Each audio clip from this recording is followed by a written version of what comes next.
दोस्तों आज के वीडियो में हम क्लास 10th गणित का एक मॉडल पेपर सॉल्व करेंगे।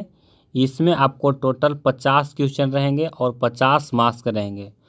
तो इस वीडियो को शुरू से अंत तक ज़रूर देखें और पहले क्वेश्चन को आप खुद से ट्राई करें और उसके बाद अगर नहीं बनेगा तो उसका सॉल्यूशन मैं इसमें आपको दे रहा हूं। तो पहले आप खुद से ट्राई कीजिए, उसके बाद इस वीडियो को धीरे धीरे उसे बढ़ाते रहिए और सॉल्यूशन देखते रहिए, आपको काफ़ी लाभ होने वाला है। तो चलिए इस वीडियो को हम शुरू करते हैं। तो चलिए हम क्वेश्चन की ओर बढ़ते हैं और देखते हैं कि क्वेश्चन किस तरह का है।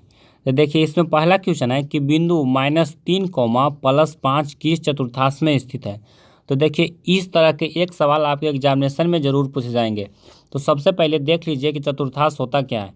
तो देखिए ये हो गया एक्स एक्सिस और ये हो गया वाई एक्सिस, और इधर का जो भाग है ये पहला चतुर्थांश हो गया, ये दूसरा चतुर्थांश हो गया, ये तीसरा चतुर्थांश हो गया और ये चौथा चतुर्थांश हो गया। तो देखिए पहला चतुर्थांश में एक्स और वाई दोनों प्लस में, उसके बाद दूसरा में एक्स हो गया माइनस में लेकिन वाई हो गया प्लस में, तीसरा में होता है दोनों माइनस में, और चौथा में एक्स होता है प्लस में लेकिन वाई होता है माइनस में। अब देखिए क्वेश्चन कर रहा है कि -3 मतलब कि पहला एक्स है जो माइनस में है और वाई क्या चीज़ में है, प्लस में है। तो ये आप देख सकते हैं कि ये द्वितीय चतुर्थांश में है। तो इसका सही आंसर होगा ऑप्शन बी। उसके बाद दूसरा क्वेश्चन देखिए, ये भी क्वेश्चन काफ़ी इंपॉर्टेंट है, इसको भी आप अच्छी तरह से समझिए। कहता है कि निम्नलिखित में कौन परिमेय संख्या है। तो देखिए ऑप्शन ए में है 2 - √3। तो देखिए 2 है जो परिमेय संख्या है लेकिन √3 है वो अपरिमेय है, और जब कोई परिमेय संख्या में कोई अपरिमेय घटावेंगे तो उसका रिजल्ट होगा वो अपरिमेय होगा। उसके बाद बी में है √5, तो ये भी अपरिमेय संख्या है। सी में कहता है कि 2√3/√3। तो देखिए इसमें √3 से √3 कैंसिल करेंगे तो हमारा जो संख्या बचेगा वो 2 बचेगा। तो इसलिए इसका सही आंसर है ऑप्शन सी 2 है जो एक परिमेय संख्या है। उसके बाद डी में है √6, तो √6 है वो भी है जो अपरिमेय संख्या है। उसके बाद तीसरा क्वेश्चन देखिए, इसको भी अच्छी तरह से समझिए। कहता है कि एक द्विघात समीकरण का घात होगा। तो देखिए सबसे पहले आपको बता दें कि रैखिक समीकरण होता है उसका घात 1 होता है लेकिन प्लस में होता है, और द्विघात समीकरण है उसका भी घात 2 होता है लेकिन प्लस में होता है। त्रिघात समीकरण का है घात 3 होता है वो भी प्लस में, मतलब कि इसका घात कभी माइनस में नहीं होगा। तो चलिए इसको आप समझ गए होंगे कि इसका जो आंसर होगा वो होगा ऑप्शन ए +2। उसके बाद चौथा क्वेश्चन को देखिए और अच्छी तरह से समझिए। कहता है कि sin² 45 डिग्री या +cos² 45 डिग्री का मान कौन है। तो दोस्तों आप एक फार्मूला पढ़े होंगे कि sin² थीटा +cos² थीटा बराबर 1, और यहाँ पर थीटा का मान है वो 45 डिग्री दिया हुआ है। मतलब कि यहाँ पर अगर कुछ भी रहेगा 45 के जगह पर 17, 18 कुछ रहे वो उसका मान होगा जो एक ही होगा। मतलब कि sin² थीटा +cos² थीटा बराबर 1 होता है, तो वहाँ पर कुछ भी रहेगा तो उसका मान एक ही होगा। उसके बाद पाँचवा देखिए, पाँचवा क्वेश्चन कहता है कि प्रायिकता का अधिकतम मान होता है। तो प्रायिकता का जो अधिकतम मान होता है वो 1 होता है। और दोस्तों सबसे पहले आपको बता दें कि प्रायिकता का जो मान होता है वो 0 से लेके, मतलब कि 0 से लेके 1 के बीच में होता है। मतलब कि अगर -1 है तो वो प्रायिकता नहीं होगा, और अगर 1 से बड़ा मतलब कि 1 पॉइंट कुछ है तो वो भी प्रायिकता नहीं होगा, और अधिकतम मान 1 ही होता है। तो इसका सही आंसर है ऑप्शन बी। और कहेगा कि इसमें से कौन प्रायिकता नहीं हो सकती। तो देखिए अगर 1 के से कम है तो वो भी प्रायिकता नहीं होगा, और 1 से ज़्यादा है तो वो भी प्रायिकता का मान नहीं होगा। मतलब कि अधिकतम मान होता है वो हमेशा 1 ही होता है, उससे ज़्यादा मान नहीं हो सकता है। उसके बाद अगला क्वेश्चन देखिए, ये भी क्वेश्चन काफ़ी इंपॉर्टेंट है, इसमें बहुत सारे स्टूडेंट हैं वो कंफ्यूज हो जाते हैं। कहता है कि पाई है, तो पाई है वो एक अपरिमेय संख्या, इसमें कंफ्यूज नहीं होना है। इसका सही आंसर है ऑप्शन सी अपरिमेय। इसमें कंफ्यूज इस तरह से हो जाते हैं कि पाई का वैल्यू है वो 22/7 होता है, और 22/7 है वो p/q के रूप में है, तो उसको परिमेय संख्या मान देता है। लेकिन इसमें कंफ्यूज नहीं होना है, पाई है जो एक अपरिमेय संख्या है। उसके बाद देखिए सातवां क्वेश्चन, सातवां क्वेश्चन में कह रहा है कि बहुपद x² + 2x + 1 का एक शून्यक है। इसमें से हमको एक शून्यक निकालना है। तो देखिए इसको किस तरह से हम शून्यक निकाल सकते हैं। तो सबसे पहले इसको एक्स स्क्वायर करेंगे, अब प्लस 2x है तो प्लस एक्स और प्लस एक्स इसको हम लिख सकते हैं और प्लस 1। उसके बाद देखिए इसमें से x कॉमन लेंगे तो x प्लस 1 बचेगा, इसमें प्लस एक कॉमन लेंगे तो यहाँ पर भी x प्लस 1 बचेगा। और इसको हम लिख सकते हैं कि x प्लस 1 और इंटू एक्स प्लस 1। तो इसका देखिए x प्लस 1 बराबर 0 करेंगे या फिर x प्लस 1 बराबर 0 करेंगे, दोनों पर सेम है। तो x प्लस 1 बराबर अगर हम 0 करेंगे तो x का जो वैल्यू आएगा वो होगा -1। इसका जो एक शून्यक है वो क्या चीज़ है, -1, यानी कि 7वां का बी है जो सही आंसर है। इसको आप खुद से भी ट्राई कर सकते हैं। उसके बाद देखिए 8वां प्रश्न कहता है कि एक वृत्त पर कितनी स्पर्श रेखाएं खींची जा सकती है। तो दोस्तों इसका जो सही आंसर है, कोई वृत्त पर कहेगा तो अनंत स्पर्श रेखा हम खींच सकते हैं। जैसे कि कोई वृत्त है तो इस पर हम कितने स्पर्श रेखा, कोई भी अनंत की खींच सकते हैं, मतलब कि कहीं भी उससे स्पर्श करके हम बहुत सारे स्पर्श रेखा को खींच सकते हैं। लेकिन कहेगा कोई बाहरी बिंदु से, अगर बाहरी बिंदु से कहेगा तो इस पर हम सिर्फ 2 स्पर्श रेखा खींच सकते हैं, इससे एक इस तरह से। मतलब कि कोई बाहरी बिंदु से कहेगा तो उस पर हम 2 खींच सकते हैं, लेकिन कहेगा कि एक वृत्त पर तो उस पर हम अनंत खींच सकते हैं। सिर्फ वृत्त पर कहेगा तो उस पर अनंत खींचेंगे, लेकिन बाहरी बिंदु से वृत्त पर कहेगा तो उसमें हम सिर्फ 2 खींच सकते हैं। तो इसमें आपको कंफ्यूज नहीं होना है, इसको आप सही मार्क के आना है। उसके बाद अगला क्वेश्चन देखिए, ये भी क्वेश्चन काफ़ी इंपॉर्टेंट है। कहता है कि आंकड़ा, ये जो आंकड़ा दिया हुआ है इसका परिसर क्या होगा, मतलब कि इसका परिसर निकालना है। दोस्तों परिसर निकालने का एक सिंपल सा फॉर्मूला होता है, उच्च सीमा माइनस निम्न सीमा। तो देखिए उच्च सीमा इसमें कितना है, 30 है, तो 30 लिखेंगे और माइनस करेंगे, निम्न सीमा 9 है तो 30 माइनस 9 करेंगे तो हमारा जो आंसर आएगा वो कितना आएगा, 21, यानी कि ऑप्शन बी हमारा सही आंसर है। उसके बाद देखिए 10वां प्रश्न। 10वां प्रश्न डायरेक्ट आपको फॉर्मूला दिया हुआ है कि साइन 90 माइनस थीटा बराबर, तो साइन 90 माइनस थीटा बराबर होता है कॉस थीटा। तो इसका सही आंसर है ऑप्शन सी। उसके बाद देखिए 11वां प्रश्न, इसको बारीकी से समझिए। कहता है कि किसी घटना ई के लिए, मतलब कि कोई घटना ई है पी ई, मतलब कि इसका प्रायिकता, और पी ई डैश मतलब कि प्रायिकता नहीं, मतलब कि होने की प्रायिकता और नहीं होने की प्रायिकता, दोनों को जोड़ेंगे तो उसका मान होगा जो 1 होगा, यानी कि ऑप्शन बी है इसका सही आंसर। इसमें आपको कंफ्यूज नहीं होना है, ये वीवीआई क्वेश्चन है, इसको आप अच्छी तरह से तैयारी कर लीजिए। मतलब कि होने की प्रायिकता और नहीं होने की प्रायिकता को जोड़ेंगे तो उसका वैल्यू 1 आएगा। उसके बाद देखिए 12वां क्वेश्चन जो कि काफ़ी इंपॉर्टेंट है, इसमें भी आंकड़ा इतना दिया हुआ है, करा है बहुलक।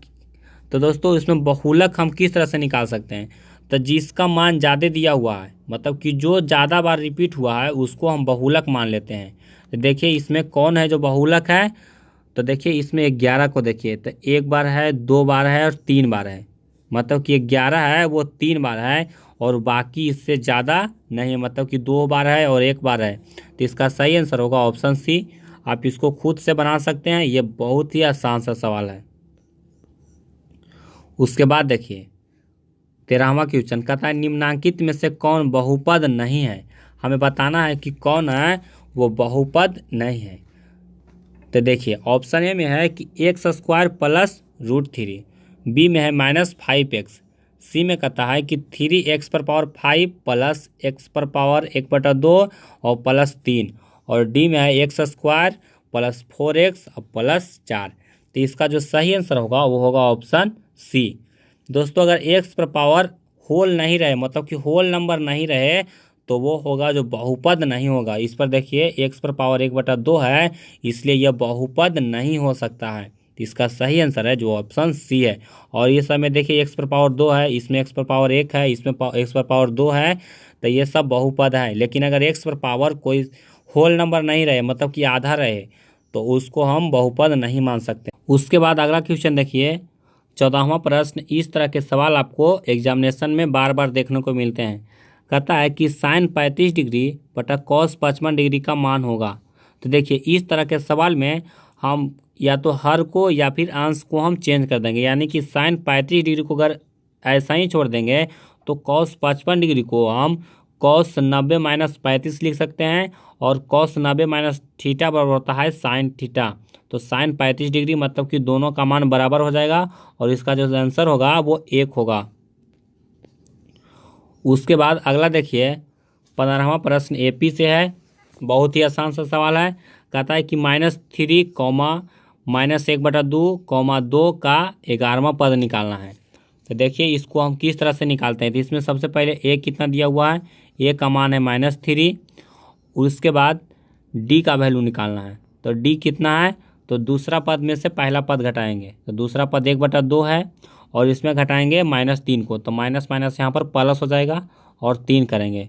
तो यहाँ पर हम 2 एलसीएम लेंगे, और -1 और +6 मतलब कि 5/2।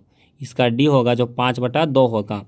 और हम 10वां पद 11वां पद तो टी 11 बराबर हो जाएगा ए प्लस। तो ए कितना है -3 प्लस n-1 करेंगे तो हो जाएगा 10d। तो 10 गुना 5/2, और इसको काटेंगे तो हो जाएगा 5 × 5 = 25। अब 25 में -3 जाएगा तो कितना बचेगा 22। तो इसका सही आंसर है वो है ऑप्शन ए, यानी कि 22 है जो हमारा सही आंसर है। इसको आप खुद से भी ट्राई कर सकते हैं।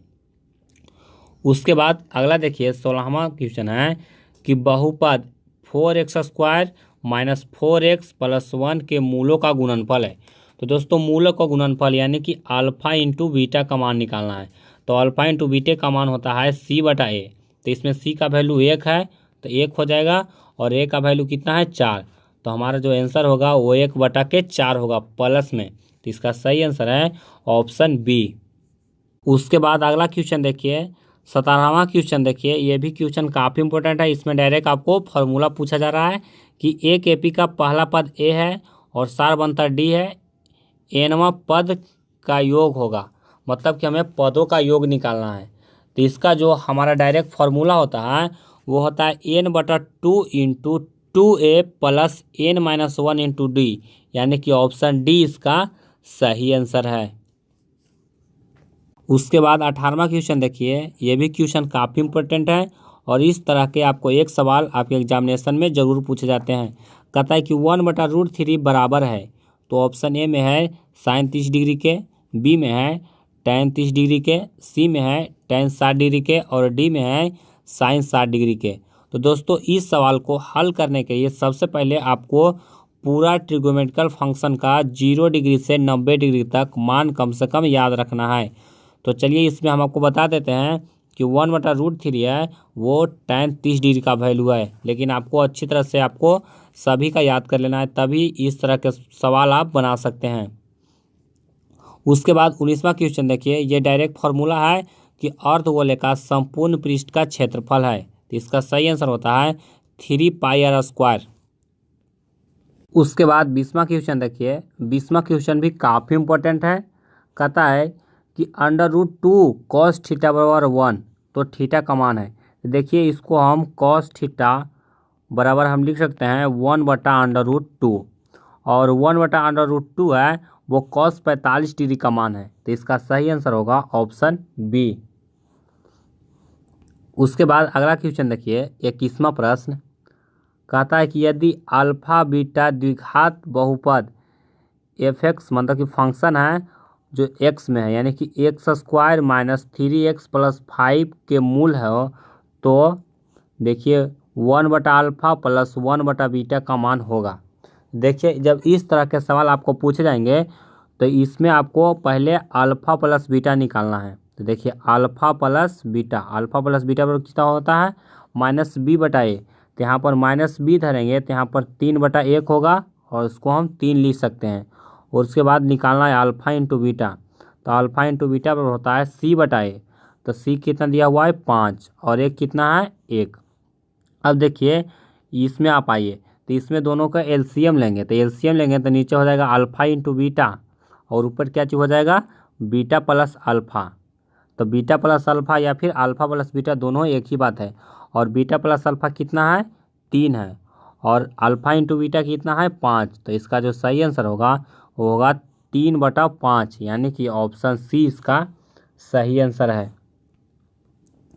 उसके बाद देखिए 22वां क्वेश्चन कहता है कि यदि द्विघात समीकरण ax² प्लस bx प्लस सी बराबर 0 के दोनों मूल बराबर हैं तो द्विघात समीकरण का विभक्तर d यानी कि इसका जो विवेचक है वो क्या है। तो दोस्तों जब द्विघात समीकरण का दोनों मूल बराबर होगा तो जो विभक्तर का मान निकालेंगे वो 0 के बराबर होगा, यानी कि d बराबर 0 होगा। तो इसका सही आंसर है ऑप्शन ए। उसके बाद देखिए 23वां प्रश्न है, कहता है कि कार्तीय तल में स्थित बिंदु 3, -4 में कोटि का मान है। तो देखिए इसमें हमको ये जो बिंदु दिया हुआ है इसमें हमको कोटि का मान पूछा जा रहा है। देखिए इसमें जो हमारा कोटि का मान होगा वो होगा -4, यानी कि ये जो वाई एच के अथी रहता है उसको हम कोटि कहते हैं। यहाँ पर देखिए एक सच हो गया शुरू में, उसके बाद क्या चीज़ हो गया वाई एच, तो वाई एच वाले को हम कोटि बोलेंगे। तो कोटि का मान कितना है तो -4, तो इसका सही आंसर है ऑप्शन ए। उसके बाद देखिए 24वां प्रश्न कहता है यदि किसी घनाभ की लंबाई l, चौड़ाई b और ऊंचाई h तो घनाभ का आयतन। तो दोस्तों घनाभ का आयतन का आपको डायरेक्ट फॉर्मूला आपको याद होना चाहिए। इसका जो फॉर्मूला होता है वो होता है LBH, यानी कि ऑप्शन ए इसका सही आंसर है। उसके बाद अगला क्वेश्चन देखिए 25वां प्रश्न में काफ़ी इंपॉर्टेंट है। कहता है कि त्रिभुज ABC एक समकोण त्रिभुज है जिसका कोण B 90 डिग्री, A 40 डिग्री और C का मान निकालना है। तो देखिए एक समकोण त्रिभुज है ABC है, मतलब कि ये A हो गया, ये B हो गया और C, और जिसका जो B कोण है वो 90 डिग्री है। तो हम जानते हैं कि त्रिभुज के तीनों कोणों का मान कितना होता है 180 डिग्री, मतलब कि कोण A प्लस कोण B प्लस कोण C बराबर 180 डिग्री। तो यहाँ पर कोण A का मान कितना दिया हुआ है 40, तो इसको 40 लिखेंगे, और प्लस कोण B का मान कितना है 90, और हमें कोण C का मान निकालना है तो कोण C लिख देंगे और बराबर कितना हो जाएगा 180। उसके बाद दोनों को जोड़ेंगे तो 90 और 40 कितना हो जाएगा 130 और प्लस कोण C बराबर कितना होगा 180, और कोण C का वैल्यू निकालेंगे तो 180 माइनस 130 करेंगे तो हमारा जो वैल्यू आएगा वो होगा 50, यानी कि ऑप्शन डी हमारा सही आंसर है। उसके बाद देखिए 26वां क्वेश्चन प्रश्न है कि tan 25 degree, tan 20 degree, tan 65 degree और tan 70 डिग्री बराबर है। तो देखिए इसको में हमको 2 को चेंज कर देना है, मतलब कि 4 को tan में है तो उसमें 2 को हमको cot में चेंज कर देना है। तो देखिए tan 25 डिग्री को हम cot 65 डिग्री से रिप्लेस करेंगे तो इसमें से हमारा जो हो जाएगा ये हो जाएगा cot 25 डिग्री, 90 माइनस थीटा करेंगे तो हमारा 25 डिग्री हो जाएगा, और tan 20 डिग्री है और यहाँ पर tan 70 डिग्री है तो tan 70 को हम cot 20 में चेंज कर सकते हैं। और हम जानते हैं कि tan theta into cot theta का फॉर्मूला होता है वो 1 होता है, तो 1 गुने 1 करेंगे तो हमारा आंसर होगा वो 1 आएगा, यानी कि ऑप्शन बी हमारा सही आंसर है। उसके बाद 27वां क्वेश्चन थोड़ा रटने वाला क्वेश्चन है, इसको आप अच्छी तरह से देखिए। कहता है कि 2 गो त्रिभुज दिया हुआ है, त्रिभुज ABC और त्रिभुज PQR। इसमें से ये कंडीशन दिया हुआ है कि AB बटा PQ बराबर BC बटा RP, ये मतलब कि त्रिभुज है वो समरूप है। तो इसमें जो कोण है वो कौन कौन कोण है वो बराबर होगा। तो देखिए ऑप्शन ए में है कि कोण B बराबर कोण Q, बी में है कि कोण A बराबर P, सी में है कोण A बराबर कोण R, और डी में है कोण B बराबर कोण P। तो इसका सही आंसर होगा ऑप्शन डी, कोण B बराबर कोण P। उसके बाद 28वां क्वेश्चन देखिए, ये भी क्वेश्चन काफ़ी इंपॉर्टेंट है और बहुत ही आसान सा सवाल है। कहता है कि निम्नलिखित में कौन अभाज्य संख्या है। तो सबसे पहले हमको यह जानना होगा कि अभाज्य संख्या किसे कहते हैं। तो दोस्तों अभाज्य संख्या उसे कहते हैं जो 1 से कटे, स्वयं से कटे और उसके अलावा किसी और से नहीं कटे, तो उसको हम अभाज्य संख्या कहते हैं। तो ऑप्शन ए में है 10, तो 10 देखिए 5 और 2 से भी कट रहा है, 21 तो 7 और 3 से कट रहा है। उसके बाद सी में देखिए 11, तो 11 है वो किसी से नहीं कटेगा, तो इसका सही आंसर होगा वो होगा ऑप्शन सी। उसके बाद डी में देखिए 35 है, तो ये 7 से भी कटेगा, 5 से भी कटेगा, तो ये है जो भाज्य संख्या है। उसके बाद 29वां क्वेश्चन कहता है कि 1 प्लस कॉट स्क्वायर थीटा बटा 1 प्लस टेन स्क्वायर थीटा बराबर होता है। तो ऑप्शन ए में है टेन स्क्वायर थीटा के, बी में है सेक स्क्वायर थीटा के, सी में है कॉसेक स्क्वायर थीटा के और डी है कॉट स्क्वायर थीटा के।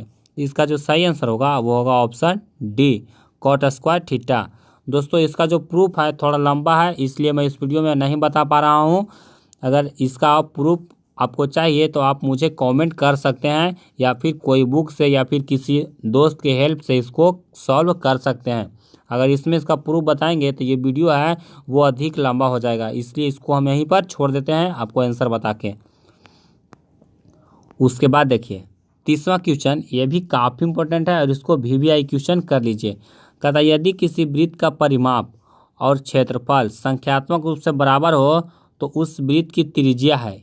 तो ऑप्शन ए में है पाई मात्रक, बी में है 2 मात्रक, सी में है 5 मात्रक और डी में है 4 मात्रक। तो इसका जो सही आंसर होगा वो होगा ऑप्शन बी, 2 मात्रक।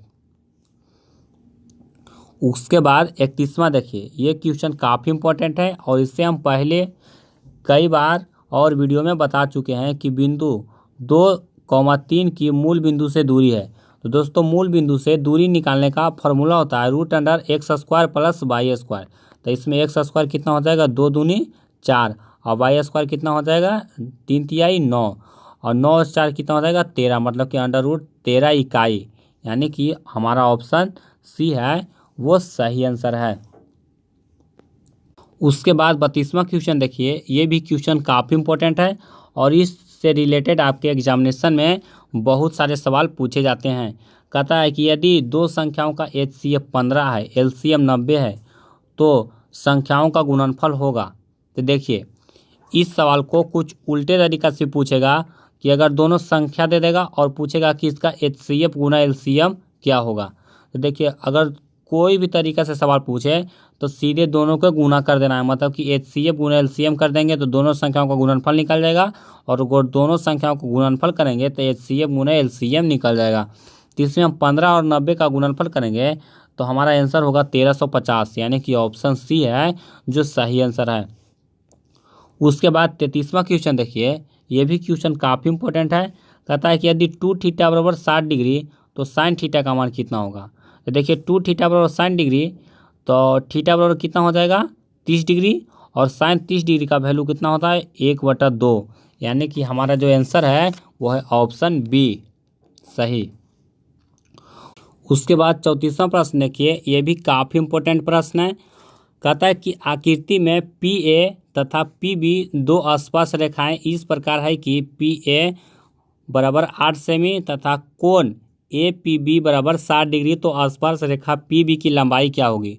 तो दोस्तों इस क्वेश्चन पर हम पहले भी चर्चा किए हैं कि कोई बाहरी बिंदु से हम कोई वृत्त पर दो आसपास रेखा खींच सकते हैं और जो दोनों आसपास रेखा की लंबाई होगी वो बराबर होगी। इससे ऑब्जेक्टिव में भी पूछा जाता है। तो देखिए यहाँ पर एक का मान 8 है तो दूसरा का मान भी कितना होगा 8 सेंटीमीटर ही होगा।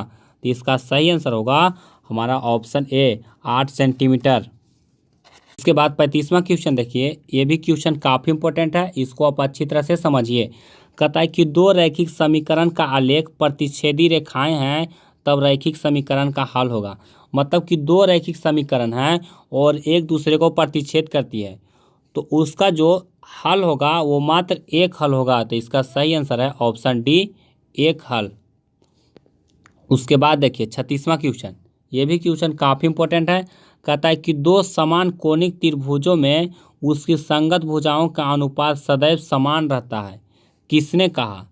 तो ये सबसे पहले थेल्स ने कहे थे। तो इसका सही आंसर है ऑप्शन सी, इसको अच्छी तरह से आप याद कर लीजिए। उसके बाद देखिए अगला क्वेश्चन 37वां क्वेश्चन है कि चक्रीय चतुर्भुज के सम्मुख कोणों का योग होता है। तो चक्रीय चतुर्भुज मतलब कि चक्रीय चतुर्भुज कहने का मतलब कोई वृत्त के अंदर अगर कोई चतुर्भुज है और इसके सम्मुख कोण मतलब कि ये कोण बराबर ये कोण, तो ये दोनों कोण का मान होता है वो 180 डिग्री के बराबर होता है। तो इसका जो सही आंसर होगा वो होगा ऑप्शन डी, 180 डिग्री। उसके बाद देखिए 38वां क्वेश्चन, इसको आप अच्छी तरह से समझिए, ये बहुत ही इम्पोर्टेंट क्वेश्चन है। साथ साथ आपके कंपटीशन एग्जाम के लिए भी ये बहुत ही इंपॉर्टेंट क्वेश्चन है। कहता है 2 गोले का आयतन का अनुपात 125:27 है, तो इसके पृष्ठ क्षेत्रफल का अनुपात क्या होगा। तो देखिए, सबसे पहले त्रिज्या के बारे में समझते हैं कि आयतन निकालेंगे तो आयतन का फॉर्मूला होता है 4/3 पाई आर क्यूब। मतलब कि 125 है वो किसी का क्यूब दिया हुआ है और 27 भी किसी का क्यूब दिया हुआ है। तो 125 है वो किसका क्यूब है, तो 5 का क्यूब है। और उसके बाद 27 है वो किसका क्यूब है, 3 का। 3 तिया 9, 9 तिया 27। तो देखिए ये आ गया। तो ये आंसर नहीं होगा। अगर त्रिज्या का अनुपात पूछेगा तो इसका आंसर यही होगा, लेकिन हमें पूछ रहा है कि पृष्ठीय क्षेत्रफल। अब पृष्ठीय क्षेत्रफल होता है 4 पाई आर स्क्वायर। तो देखिए संपूर्ण पृष्ठ का क्षेत्रफल होता है 4 पाई आर स्क्वायर। तो इसमें आर को फिर स्क्वायर कर देना है, मतलब कि स्क्वायर करेंगे तो कितना हो जाएगा, 25:9। तो हमारा जो सही आंसर होगा वो होगा 25:9, यानी कि ऑप्शन बी हमारा सही आंसर है। दोस्तों इसमें कंफ्यूज नहीं होना है। अगर क्षेत्रफल पूछ दे और त्रिज्या निकालना रहे तो उसको अंडर रूट करेंगे, लेकिन अगर आयतन दे दे और उससे हमको त्रिज्या पूछे तो उसका क्यूब रूट कर देना है। और अगर त्रिज्या दे दे और हमको पूछे कि इसका आयतन का अनुपात क्या होगा तो उसको क्यूब कर देना है। इसमें आपको कंफ्यूज नहीं होना। इसको आप अच्छी तरह से 1 से 2 बार इसको प्रैक्टिस कीजिए, आपको अच्छी तरह से खुद समझ में आ जाएगा। उसके बाद आइए 39 क्वेश्चन, मतलब कि 39वां क्वेश्चन है। ये भी क्वेश्चन आपको काफ़ी इंपॉर्टेंट है। कहता है कि कॉस थीटा बराबर एक्स तो सेक थीटा। तो दोस्तों हम जानते हैं जो सेक थीटा का मान होता है वो कॉस थीटा के उल्टा होता है। अगर कॉस थीटा बराबर एक्स है तो सेक थीटा का मान होगा जो 1/x होगा, यानी कि ऑप्शन डी इसका सही आंसर है। उसके बाद 40वां क्वेश्चन देखिए। ये क्वेश्चन आपको अच्छी तरह से समझना है। कहता है यदि त्रिभुज ए बी सी के शीर्ष का निर्देशांक ए है जो 2,4 है, बी है जो 0,6 है और सी है जो 4,-1 है, तो ए बी सी के केंद्रक का निर्देशांक होगा। तो देखिए केंद्रक का निर्देशांक निकालने के लिए होता है x1 + y1 x1 + x2 + x3/3। तो इसमें 2 हो गया, उसमें क्या चीज़ है 0 और उसमें क्या चीज़ है 4। तो इसको करेंगे और बटा 3 करेंगे तो 4 और 2 6/3 हो जाएगा, मतलब कि 2। तो एक पहला हो गया, पहला आ गया कितना 2। उसके बाद देखिए y1 + y2 + y3 करना है, मतलब कि 4 और +6 और प्लस कितना -1 है। तो यहाँ पर हम -1 कर सकते हैं। तो 6 और 4 10 और 10 में से 1 गया तो कितना बचा 9 और 9/3 करेंगे तो इसका 3, मतलब कि हमारा जो निर्देशांक आया वो आया कितना 2,3, यानी कि हमारा ऑप्शन बी है वो सही आंसर है। उसके बाद अगला क्वेश्चन देखिए। ये भी क्वेश्चन काफ़ी इंपॉर्टेंट है। कहता है कि n पदों वाले AP का योग n² + 2n + 1 है, तो इसका 6वां पद है। तो ऑप्शन ए में है 14, बी में है 13, सी में है 15 और डी में है 16। तो दोस्तों इसका सही आंसर है वो है ऑप्शन बी 13। उसके बाद देखिए 42वां क्वेश्चन। ये भी काफ़ी इंपॉर्टेंट है। कहता है कि 2 समरूप त्रिभुजों की भुजाएं 3:5 के अनुपात में है। इन त्रिभुजों का क्षेत्रफल का अनुपात है। तो दोस्तों जब आपको भुजा का अनुपात दिया हुआ रहे और आपको क्षेत्रफल का अनुपात पूछे तो इसको स्क्वायर कर देना है, यानी कि 3 का स्क्वायर करेंगे तो 9 हो जाएगा और 5 का स्क्वायर करेंगे तो 25 हो जाएगा, यानी कि हमारा आंसर होगा वो 9:25, यानी कि ऑप्शन सी इसका सही आंसर है। और अगर आपको क्षेत्रफल दे दे और भुजा पूछे तो दोनों को अंडर रूट कर देंगे तो हमारा भुजा का अनुपात निकल जाएगा। उसके बाद अगला क्वेश्चन देखिए। ये भी क्वेश्चन काफ़ी इंपॉर्टेंट है और आपको इस तरह के एक सवाल आपको जरूर पूछ जाएंगे। कहता है कि बिंदु, ये जो बिंदु दिया हुआ है और ये बिंदु दिया हुआ है, इसके बीच की दूरी निकालना है। तो इसमें आपको डिस्टेंस फार्मूला लगा देना है। इसमें कोई भी को x और कोई भी को y1 मान लेना है। तो चलिए इसमें 4 में से 2 गया तो कितना बचा 2 और 2 का स्क्वायर कर देंगे और प्लस फिर -1 में -3 घटाएंगे तो कितना हो जाएगा -4 और 4 का स्क्वायर करेंगे और इसके बाद यहाँ पर करेंगे 4 और प्लस 4 चौका 16, यानी कि 16 4 20, यानी कि 2√5। हमारा जो सही आंसर है वो है ऑप्शन डी। इसमें आप किसी भी तरह से आप निकाल सकते हैं, इसमें आपको कोई पाबंदी नहीं है, फॉर्मूला इसमें आपको सही लगाना है। सिर्फ कोई को भी x1 और कोई को भी y1 मान लेना है, आपको आंसर सही आ जाएगा। उसके बाद देखिए 44वां प्रश्न देखिए, यह भी काफ़ी इंपॉर्टेंट है। एक दिया हुआ है समीकरण और उसका पूछ रहा है विभक्तर क्या है, विभक्तर बराबर है। तो देखिए विभक्तर निकालने का फॉर्मूला होता है d बराबर बी स्क्वायर माइनस 4ac। तो d बराबर बी स्क्वायर करेंगे तो 25 हो जाएगा, 5 का स्क्वायर और माइनस 4 और गुने a कितना है, a है 2√2, 2√2 हो गया और c कितना दिया हुआ है √2। तो देखिए इसको अगर हल करेंगे तो हमारा हो जाएगा 25 और माइनस 4 गुने 2 और गुने 2, यानी कि √2 गुने √2 करेंगे तो हमारा 2 ही आएगा। और 25 माइनस कितना हुआ, 4 दूनी 8 और दूनी 16, और 25 में हम 16 घटाएंगे तो हमारा हो जाएगा 9, यानी कि ऑप्शन हमारा ए सही आंसर है। आप इसको घटाकर देख लीजिए। उसके बाद देखिए 45वां प्रश्न, ये भी आपको काफ़ी इंपॉर्टेंट है।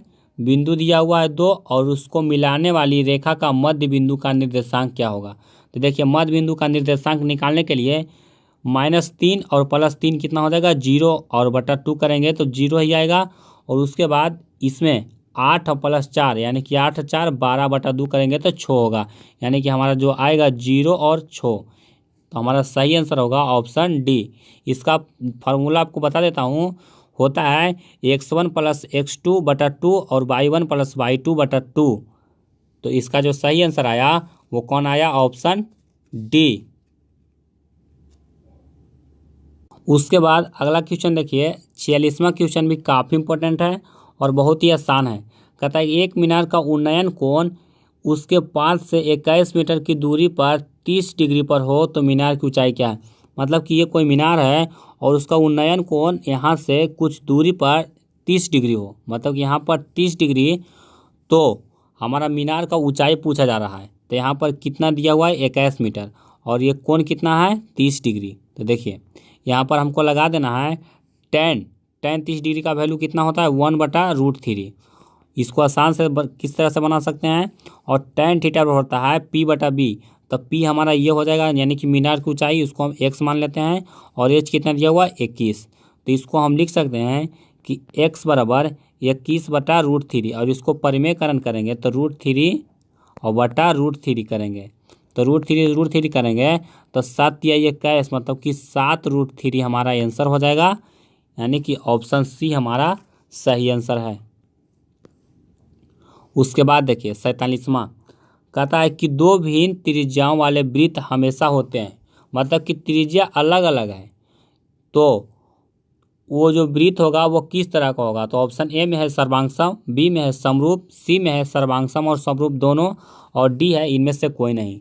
तो हमारा जो आंसर होगा वो होगा ऑप्शन बी समरूप, मतलब कि दो भिन्न भिन्न त्रिज्या है तो वह समरूप, तो सर्वांगसम तो होगा नहीं, वो हमेशा समरूप ही होगा, और दोनों तो हो नहीं सकता है। तो इसलिए हमारा जो आंसर है वो ऑप्शन बी सही है, मतलब कि दो भिन्न भिन्न त्रिज्या है कोई वृत्त का तो वो दोनों हमेशा समरूप होंगे।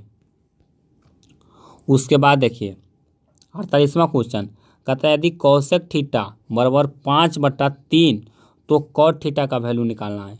तो चलिए इसको किस तरह से निकालना है। कोसेक थीटा बराबर होता है h/k p। देखिए तो h का वैल्यू कितना दिया हुआ है 5 और p का वैल्यू कितने दिया हुआ है 3। p का वैल्यू हमारे पास कितना है 3, तो b का वैल्यू निकालेंगे तो b का वैल्यू आप निकाल लीजिएगा। यहाँ पर से 25 का स्क्वायर 5 का स्क्वायर करेंगे और 3 का स्क्वायर करेंगे तो और दोनों को घटाएंगे तो 16 आएगा, 16 यानी कि 4 हो जाएगा। तो हमें निकालना है कॉट थीटा। तो कॉट थीटा पर फॉर्मूला होता है, फॉर्मूला को आपको अच्छी तरह से याद रखना है। कॉट थीटा पर फॉर्मूला होता है b/k p। तो b का मान कितना है आप यहाँ दे सकते हैं, जो b का मान है वो हमारे पास कितना है 4 है और p का मान कितना है 3 है। तो हमारा जो आंसर होगा कौन, ऑप्शन डी, यानी कि 48 का सही आंसर है ऑप्शन डी 4/3। आप इसको खुद से ही बना सकते हैं। उसके बाद देखिए 49वां प्रश्न है कि दो समरूप त्रिभुज ABC है और त्रिभुज DEC इस प्रकार है कि 2AB = DE और BC = 8 तो ई एफ। तो देखिए इसमें जो ए बी है इसमें हमारा 2AB बराबर DE है। तो BC बराबर 8 है तो DE कितना होगा, तो इससे भी दोगुना होगा, यानी कि 8 दूनी 16 होगा, यानी कि ऑप्शन ए हमारा सही आंसर है। उसके बाद देखिए 50वां क्वेश्चन, और ये क्वेश्चन काफ़ी इंपॉर्टेंट है।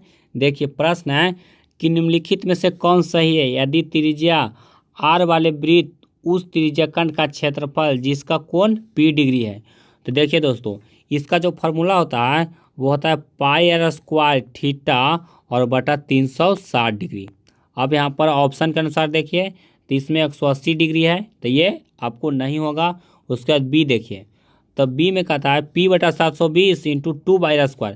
तो देखिए 2 से अगर हम काटेंगे 720 को तो हमारा नीचे बचेगा वो 360 बचेगा, यानी कि हमारा जो फार्मूला है वो ऑप्शन बी पर सूट कर रहा है कि πr² थीटा बटा 360। तो हमारा जो सही आंसर होगा वो होगा ऑप्शन बी P बटा 720 गुने 2πr²। मतलब कि 2 से काटेंगे 720 को तो हमारा जो आंसर है वो नीचे 360 होगा, और हमारा यही फॉर्मूला मेरा जो प्रूफ होता है। तो दोस्तों उम्मीद करता हूँ कि ये वीडियो आपको पसंद आया होगा, और अगर वीडियो पसंद आया तो वीडियो को लाइक करें, और इसी तरह के मॉडल पेपर सॉल्यूशन के लिए आप मुझे कमेंट कर सकते हैं, और इस वीडियो को अपने दोस्तों में ज़्यादा से ज़्यादा शेयर करें।